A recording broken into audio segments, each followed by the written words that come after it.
parce qu'il roule très très bien. On a Dylan Ferrandis aussi qui est très très rapide aussi. Donc non, on a de la belle course. Et puis côté américain, on découvre ici en France Malcolm Stewart. C'est sa première apparition en France. Malcolm Stewart, c'est le petit frère de James Stewart, mais déjà un très gros potentiel. Il avait fait le championnat américain de supercross, championnat américain de motocross après en 450.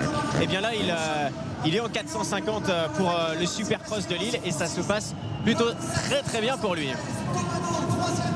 Allez, justement, on va retrouver dans quelques secondes la catégorie SX2. Les pilotes sont en train de se positionner derrière la grille de départ. Catégorie SX2 maintenant, donc c'est la catégorie 250 cm3, le SX Tour. Ce sont les plus jeunes, la jeune génération du Supercross, Jean-Michel, et on retrouvera le SX1 juste après pour la plus grande finale de 14 tours au total avec tous ces pilotes que nous venons de vous présenter. On retrouvera Tomac, Pourcel, bien évidemment, Stewart, ils seront là pour la fin de notre programme. Mais avant de retrouver les grands, eh bien place à la jeune génération, le SX2, Jean-Michel. Oui, et puis c'est pour eux aussi une belle épreuve car ils évoluent sur un circuit, un vrai circuit de supercross ici à Lille. L'occasion pour eux de montrer ce qu'ils savent faire. Il y a également Tomado qui joue aussi le championnat de France, donc de supercross, le SX Tour. Le SX Tour qui fait étape là pour la jeune génération. Prochaine date du SX Tour. On le voit là, Tomado. On aura le Supercross de Lyon la semaine prochaine, ensuite Genève en Suisse et puis on aura également le Supercross de Grenoble mi-décembre qui conclura cette saison du SX Tour. Allez, dans quelques secondes le départ.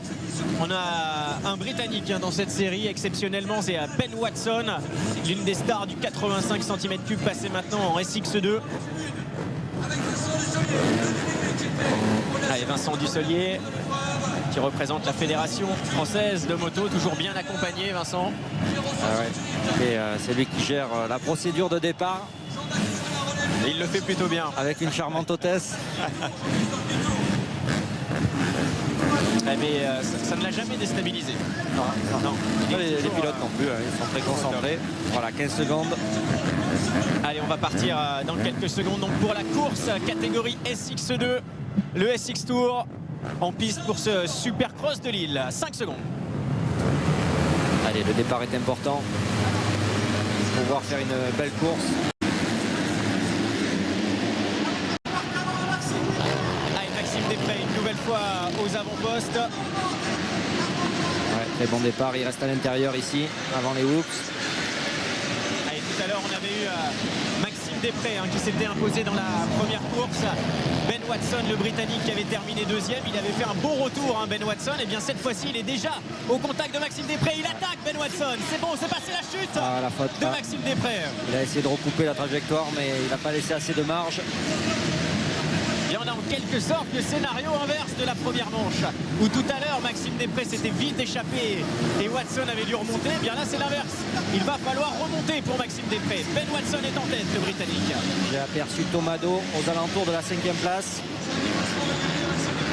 5e, 6e même. Allez, la série de hoops ici. Attention à la petite erreur de Ben Watson, la grosse erreur même. Ouais, il a pris un coup de raquette sur le dernier hoops. Il n'a pas y raté le virage. Alexis Vérac qui prend la première place. Oh, mais là il va se faire attaquer à l'intérieur.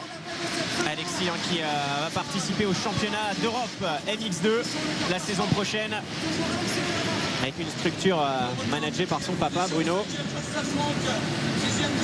Allez, il résiste bien Alexis. Voilà, c'est chaud entre les deux pilotes. Il reste bien à l'intérieur ici. Allez, excellente sortie pour Alexis Verhaeghe. Une famille passionnée de motocross, les Verhaeghe. Allez, l'avantage toujours pour Alexis, inquiété légèrement par Ben Watson qui lui a montré sa roue. À la 3e place, Arnaud Aubin. On aura Théo Robtin 4e. C'est Arnaud Aubin qui a perdu quelques places. Je Salfranc est 4e maintenant. On voit ici Arnaud Aubin en bataille avec Maxime Després. Et 6e Tomado juste derrière. le leader, c'est toujours Alexis Verhaeghe qui fait une excellente course. Ouais, qui a l'air même de se détacher légèrement. Il arrive à prendre un peu d'air. Voilà, ça bouge dans les hoops. Alors, on peut peut-être expliquer techniquement pourquoi justement la machine va bouger, alors que si on regarde Eli Tomac tout à l'heure, c'est vraiment une trajectoire droite. Bon, alors déjà, les hoops sont beaucoup plus faciles à prendre avec une grosse moto, avec une 450, parce que le moteur est plus puissant, donc on arrive plus facilement à rester sur la crête des bosses. Et puis après, c'est aussi la vitesse de rentrée dans les hoops. Au plus on va vite, au plus on tape les bosses en fait sur le haut de la bosse, donc ta moto a moins tendance à partir de travers en fait. Donc et ça, il faut beaucoup d'expérience pour arriver à rentrer dans les hoops qui sont quand même très hauts avec beaucoup de vitesse. Voilà, c'est l'une des difficultés les plus difficiles en supercross, les hoops, Jean-Michel. Voilà, Ouais, c'est cette partie-là. C'est souvent là où on fait la différence, où on arrive à doubler. Et regardez qui est en train de revenir, c'est Maxime Després. Il est déjà 4e, Maxime. La Kawasaki numéro 141. Maxime Després à l'intérieur ici sur Théo Raptor. Allez, le triple d'arrivée. Ouais, il est très vite parce qu'il avait chuté. Alors là, il lui fait complètement l'extérieur. Superbe. Beau dépassement. C'est le vainqueur tout à l'heure de la première finale de la catégorie SX2. Alors on voit qu'il a du rythme qui va vite. Et il est en train de faire une soirée exemplaire, Maxime Després, nouvellement arrivé chez Kawasaki Bud Racing. Ouais, puis il va vite, il a du rythme. Allez, il va aller sur l'intérieur. Et Ben Watson, maintenant son concurrent direct, il avait terminé 2e tout à l'heure. Watson, l'attaque, il est plus rapide, Maxime Després. Allez, il va l'attaquer là. Oh, c'est beau, c'est ça le supercross également. Regardez avec la finesse, attention ici. Ouais, court sur le triple. Il n'a pas pu faire l'enchaînement avant, mais il a quand même voulu sauter. Allez, Maxime Després qui est en train de remonter et de doubler 1 à 1 ses concurrents. Il reste 5 tours encore. Et il a devant lui Alexis Verhaeghe. Ouais, il fait une d'avance. remontée incroyable. Bah, il est parti totalement dernier. Ouais, incroyable. Comme quoi cette piste propose des possibilités de dépassement. Comme quoi, même si on part dernier et qu'on est plus rapide, on peut remonter. Ouais, puis là il reste 5 tours, il peut revenir encore. Il peut revenir sur la tête de course. Est-ce qu'il va être en mesure d'aller chercher Alexis Verhaeghe? Est-ce qu'Alexis Verhaeghe va remporter cette finale ici au Supercross de Lille? 3 secondes 5 d'écart au dernier pointage. Est-ce qu'il pourra reprendre les 3 secondes 5 en 4 tours? Beaucoup de questions. Voici Alexis Verhaeghe avec la Kawasaki numéro 110, le leader pour l'instant de cette finale catégorie SX2. Et on le voit déjà arriver, Maxime Després. Voilà, ça bouge aussi dans les hoops beaucoup. Tout à l'heure, pas tomber. Alexis Verhaeghe avait terminé 7e. 7e tout à l'heure, Alexis Verhaeghe. Et là, il est en tête de cette manche. Regardez le retour. Derrière, le style incroyable de Després. 2 secondes. Il a gagné plus d'1 seconde et demie. 1 seconde et demie de repris. Et il reste 3 tours. Attention à ces 3 derniers tours qui risquent d'être intenses pour cette catégorie SX2. Ah, il va y arriver. Il va le rejoindre juste dans le dernier tour. Alexis Verhaeghe va-t-il réussir à contenir cette pression que va lui mettre Maxime Després? Va-t-il réussir à contenir les assauts du leader de cette catégorie, du vainqueur tout à l'heure de la première course? La chute d'Alexis Verhaeghe. Il était en tête, il menait cette finale. Et la chute derrière. On a Théo Raptor qui a chuté. Oh là là, c'est grosse chute à la sortie des hoops. Ah, ils ont été surpris justement juste derrière, ce qui donne la tête de course à Maxime Després, la 2e place à Tomado. Jos Salfranc qui est maintenant 3e, Ben Watson est 4e. Un gros rebondissement. Ah, effectivement, les pilotes qui restent bloqués là-bas dans le virage juste après la série de whoops. On a Tomado donc 2e position maintenant, voici. En plan large, les pilotes là-bas qui sont bloqués. Et on rentre dans le dernier tour maintenant. Dernier tour, on va revenir sur la tête de course. On voit ici Jos Salfranc qui occupe la 3e place. Il est à la fois manager de team et pilote. Ouais, c'est pas facile à gérer pour lui. Surtout, ils ont changé de marque, ils sont passés chez Honda, donc beaucoup de travail. Voilà, donc dernier tour. Incroyable rebondissement. Coup de théâtre dans ces derniers tours là. Grosse chute à la sortie des hoops et puis les pilotes derrière qui n'ont pas pu éviter la chute. Maxime Després avec un retour exceptionnel va réussir à aller chercher une deuxième victoire consécutive ici à Lille pour ce Supercross. Maxime Després s'impose. Ouais, belle course, superbe course. La deuxième position pour Tomado à 7 secondes derrière. La troisième place pour Joss Salfranck. Quatrième position pour Ben Watson. Cinquième place Nicolas Aubin. Arnaud Aubin. Arnaud Aubin, pardon, effectivement. Arnaud Aubin qui est le petit frère de Nicolas. Nicolas que l'on retrouve dans la catégorie SX1. Ouais, on voit tout à l'heure. Allez, Alexis qui est debout. Ouais. Il s'était pris la moto d'un concurrent qui suivait. Je n'ai pas pu voir qui c'était exactement. Ouais,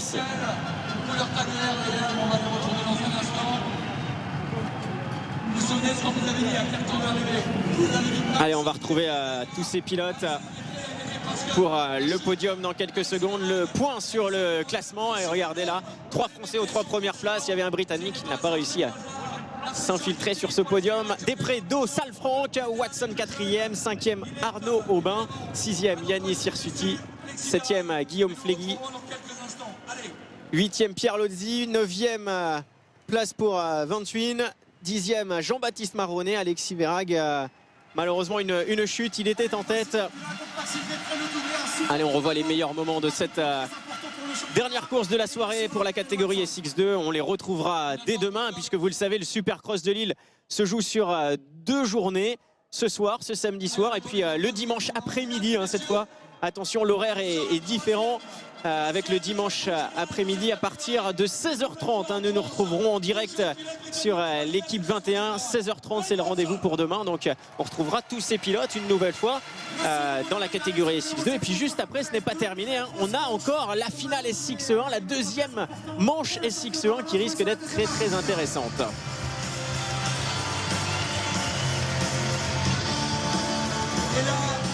Et là, je sais que l'on aime le sport dans le Nord. On adore les mecs qui se... Allez, on voit ici Ben Watson, le Britannique. Une deuxième place, une 4e place cette fois-ci. Joss Salfranck, lui, 5e, 3e. Et Tomado, 3e et 2e. Bonne soirée pour Tomado pour le championnat.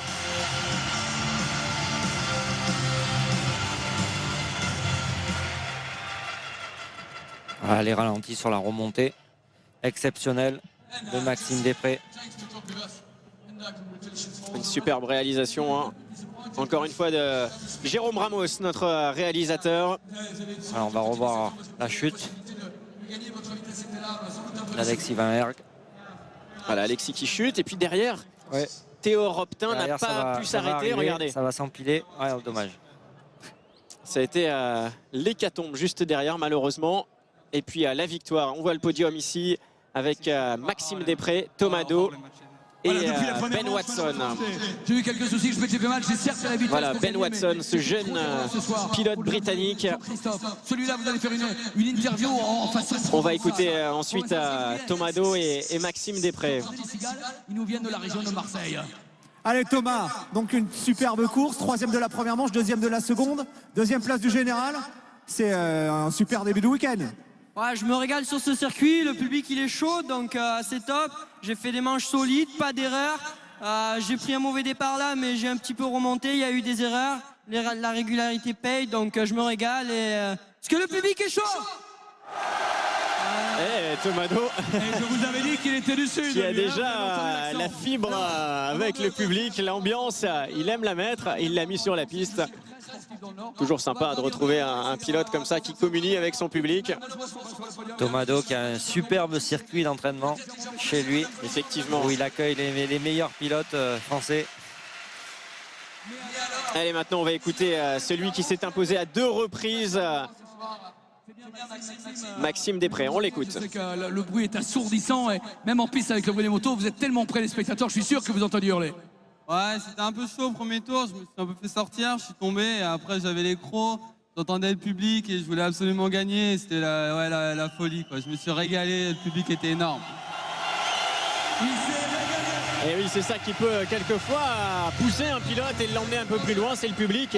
Et généralement en France, Jean-Michel, on a une ambiance incroyable. Bon, surtout ici ce soir à Lille, il y a déjà beaucoup de monde et c'est vrai qu'ils ont l'habitude d'évoluer dans le championnat SX Tour où forcément les salles sont plus petites, où il y a moins de public. Donc là forcément pour eux de se retrouver là dans l'arène, c'est toujours motivant, quoi. Avec le meilleur niveau international qui va suivre le SX1 bien sûr. C'est bien également de faire une belle figuration sur un grand supercross comme ça, parce qu'il y a des gros teams, il y a des dirigeants d'équipes qui sont là et qui peuvent avoir un œil sur un jeune pilote. Oui, bien sûr, et puis également pour eux c'est une motivation supplémentaire de montrer ce qu'ils sont capables de faire. Et voilà, on voit qu'ils sont contents d'être là, voilà, avec le public qui joue bien le jeu avec ces jeunes pilotes français. Alors Jean-Michel, justement, quand on dit qu'il y a des dirigeants d'équipe, qu'il y a des grandes équipes qui sont là, ça me fait tout de suite penser à vous, puisque deux pilotes, là vous allez passer à une sorte de... Comment on va vous qualifier la position que vous allez avoir l'année prochaine dans l'équipe Honda? En fait, je m'occupe de tout côté sportif du team, donc on appelle ça sporting manager.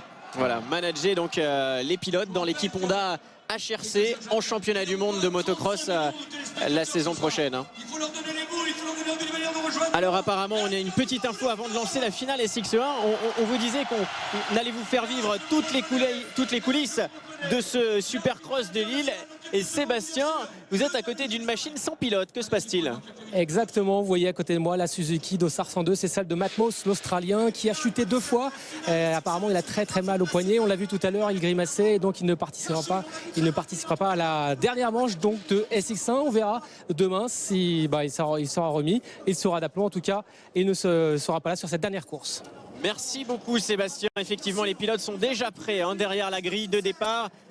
Il nous manquera donc l'Australien, champion d'Australie, Matt Moss, dans cette deuxième et dernière course de notre soirée. Regardez ce numéro 3, Eli Tomac, la Honda. Alors justement, on parlait de Honda, on parlait de vous Jean-Michel, la saison prochaine en championnat du monde de motocross, on vous retrouve. Ouais, c'est ça, ça faisait un petit moment que j'avais envie de m'investir un peu dans le motocross, et puis là une belle opportunité avec le HRC, donc le groupe, le département Racing de chez Honda au Japon, qui veulent vraiment revenir sur le devant de la scène en mondial.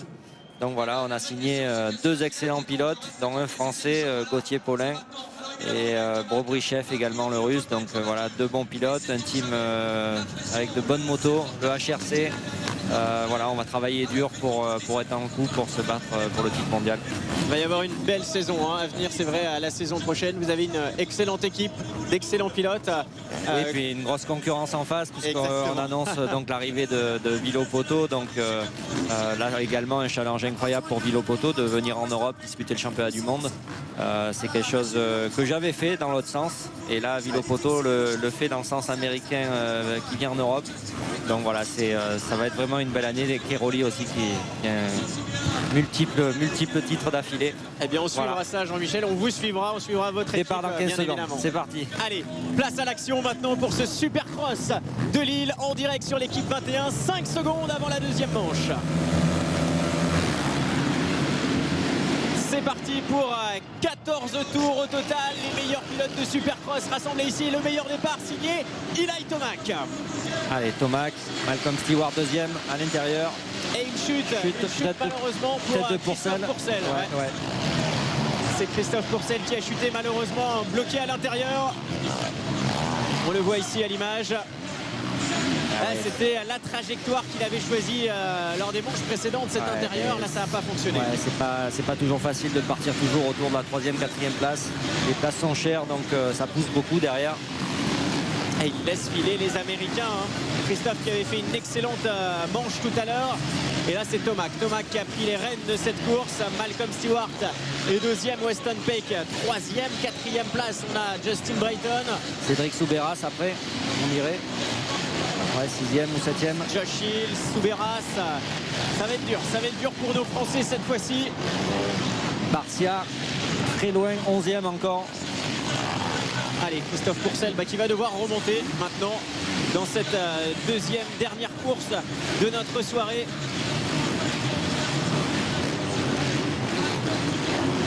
Et juste après, on retrouvera sur l'équipe 21 un match de boxe d'exception. Klitschko Pouleff. Ça sera à suivre juste après. Allez, nous, on est à fond dans le Supercross ici à Lille. 14 tours dans cette dernière manche. Thomas qui est en tête. Stewart ici à l'image. Regardez l'attaque derrière de Weston Peck. Une petite erreur ici. Et puis Justin Brayton qui a envie de briller lui aussi. Et là, Thomas qui est vraiment impressionnant. Dernier tour en 37. Il roule quasiment plus d'une seconde et demie, presque 2 secondes plus vite que tous ses adversaires.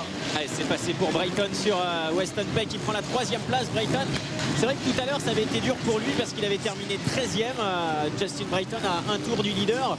Donc voilà, c'était une première finale compliquée. Là, on voit quand même le talent de ce garçon. La rapidité, il l'a montré en Super Pole. Il est très rapide, Justin Brayton. Et il est même en train de revenir sur Malcolm Stewart. Ouais, il est propre, hein, il roule bien. Bon, il a changé de marque également, donc il faut qu'il s'adapte un petit peu. Mais ouais, c'est un bon pilote d'expérience. Il est avec Malcolm Stewart ici. Allez, Justin Brayton, donc, qui vient de passer de Yamaha à KTM, Team BTO Sport. Il sera avec une belle équipe également. Il avait fait un podium à la Red Bull Street Racing il y a quelques semaines, et puis surtout 7e du championnat Supercross US cette année.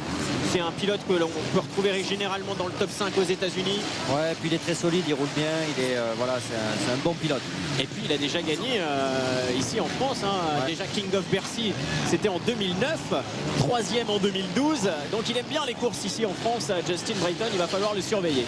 Ouais, duel franco-français là, entre Cédric Soubeyras et Fabien Izoard. Ouais, on les connaît bien, ils se connaissent bien eux aussi tous les deux. Pour la 6e place. Regardez Brayton, inquiété maintenant par Jordi Tixier.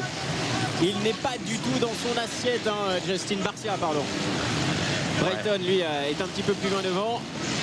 Barcia pas du tout dans non, son mais quand on voit le Barcia de l'année dernière et celui de cette année, c'est vraiment, ça n'a rien à voir.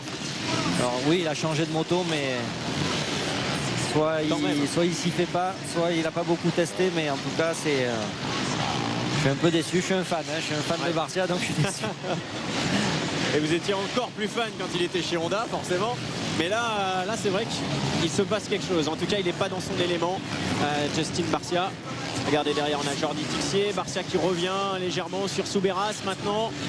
Et puis cette Joker Lane, parlons-en également, hein, pour tous ceux qui viennent de nous rejoindre sur l'équipe 21. On a une course de Supercross classique avec maintenant une nouvelle ligne à prendre, ce qui s'appelle la Joker Lane. Chaque pilote va devoir s'écarter de la piste pendant à chaque fois une fois par course. C'est une ligne un petit peu plus longue. On perd du temps forcément, mais on doit la prendre au moins une fois dans la course. Ouais, voilà, donc c'est un peu stratégique. On voit que Thomas l'a déjà prise. Voilà, comme ça il a réglé le problème. Donc elle est là, la Joker Lane, dans ce virage là on va sur l'extérieur, donc on perd à peu près 3-4 secondes. Mais bon, Thomas qui va tellement vite que quand il la prend, ça se voit pas trop. Alors Thomas qui met un tour à Christophe Pourcel. Et à Dylan Ferrandis aussi. Ouais. Ah, et deux Français là qui sont vraiment très très loin. Ça va peut-être être l'occasion pour Christophe Pourcel de tester son niveau, d'essayer de suivre Thomas. Quelquefois c'est ce que les pilotes font, hein. Ils attendent le leader et puis ils repartent derrière pour essayer de finir une manche dans de bonnes conditions pour préparer la journée de demain. Ouais, ça permet de prendre un peu de rythme, ça permet de voir aussi les trajectoires qu'utilise le meilleur pilote, le plus rapide. Ça permet des fois de repartir sur de bonnes bases pour le lendemain. Allez, on est avec Justin Brayton, le pilote KTM BTO Sport. Pas mal d'ornières, on voit sur le circuit de Lille ici. Un sol encore un peu humide. Malcolm Stewart ici à la sortie des Whoops. Et Malcolm Stewart à la 3e place pour l'instant. Maintenant on va voir un peu quand c'est qu'ils vont prendre la Joker Lane. Il avait terminé 3e tout à l'heure également derrière Christophe Pourcel.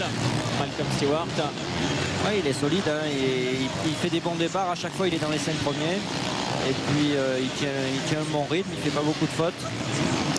Voilà, il est 3e là. Alors pour connaître les pilotes qui ont déjà fait leur passage dans la Joker Lane, vous avez l'indication sur le classement sur la gauche de l'écran. Le petit point vert indique qu'ils sont déjà passés dans la Joker Lane. Donc voilà cette indication qui vous permet de comprendre la suite de cette course. Voilà Souberas qui vient tout juste de prendre la Joker Lane, il est en vert. Tous les autres vont devoir au moins une fois dans la course s'écarter de la piste. Ouais. Thomas qui peut la prendre 2-3 fois. Hein. Ah oui, l'écart est assez hallucinant, Jean-Michel. 12 secondes d'avance pour Eli Tomac. 12 secondes d'avance, il roule en 38,4. Voilà. Alors que derrière Brayton fait du 40,7. Donc 2 secondes, plus de 2 secondes d'écart au tour, c'est énorme en Supercross. Incroyable niveau d'Eli Tomac. Malcolm Stewart aussi qui roule très bien, qui roule dans le même rythme que Brayton. Donc ça va être intéressant de savoir. Ah, Brayton a pris la Joker Lane. Alors on parlait de Barcia qui est à l'image. Il est en train de remonter gentiment Barcia. Ben, il est entre Izoard et Cédric Souberas. Il remonte peu à peu. Ah non, c'est pas Cédric Souberas, c'est Josh Hill. C'est Josh Hill. Ouais. Cédric doit être juste derrière. C'est compliqué pour Barcia tout de même. Allez, Josh Hill, Barcia, Josh Hill. Les pilotes du championnat américain qui se retrouvent sur cette toute nouvelle piste, ce tout nouveau stade qui accueille du Supercross. C'est passé pour Barcia. Ouais, et qui du coup est revenu un peu sur Stewart. Eh oui. Pour le podium. Ah, ça serait bien si Barcia pouvait accrocher un podium, ça lui ferait du bien. Il a mis du temps à se mettre en route quand même, Barcia. Ouais. Et puis là, ça y est, il est en train de reprendre une très bonne vitesse, Justin Barcia. Ouais. 39 secondes lors du dernier passage, c'était le plus rapide dans le dernier tour. Ouais, seul Eli Tomac est plus rapide que lui, mais là, il est vraiment en train de remonter. Voilà, là on voit du Barcia, quoi. Il revient sur Malcolm Stewart assez facilement. Voilà, là c'est du Barcia. Les fans de Barcia vont pouvoir retrouver leur sourire. On est en train de retrouver le pilote tel qu'on le connaît, avec de l'attaque, avec de l'engagement. Allez, l'attaque de Barcia maintenant sur Malcolm Stewart. Il reste 3 tours dans cette dernière course. Ouais, Barcia qui attaque Stewart. Ah ça y est, il est passé. Oh, une chute justement pour Pourcel malheureusement. Ah, ouais. Christophe Pourcel malheureusement qui a chuté. Il était très loin.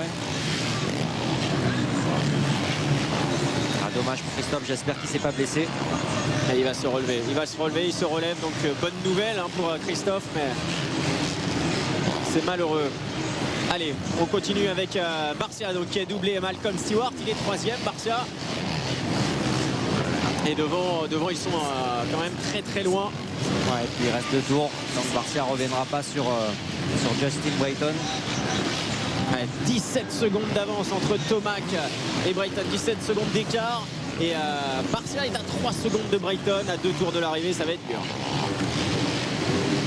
Les Américains qui dominent cette première soirée ici à Lille. Incroyable niveau en tout cas de Tomac, mais derrière les Français peuvent jouer quelque chose dès demain. Rien n'est fait encore.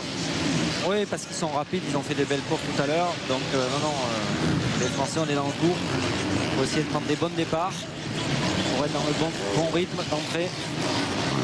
Bon là, ça me fait plaisir parce que Barcia, on retrouve enfin Barcia. Allez, dernier tour. Justin Brayton ici, on va revenir sur le leader qui va revenir sur la zone d'arrivée dans quelques secondes. Le voici. Eli Tomac qui sort de la série de whoops et qui va s'imposer pour la 2e fois. 2 victoires consécutives ce soir à Lille avec le style. Démonstration en wheeling sur les whoops. Eli Tomac est pour l'instant le grand leader de ce week-end de Supercross ici à Lille. Il va s'imposer devant Justin Brayton et Justin Barcia qui va arriver à la 3e place lui aussi. Voilà, Brayton 2e, c'est confirmé.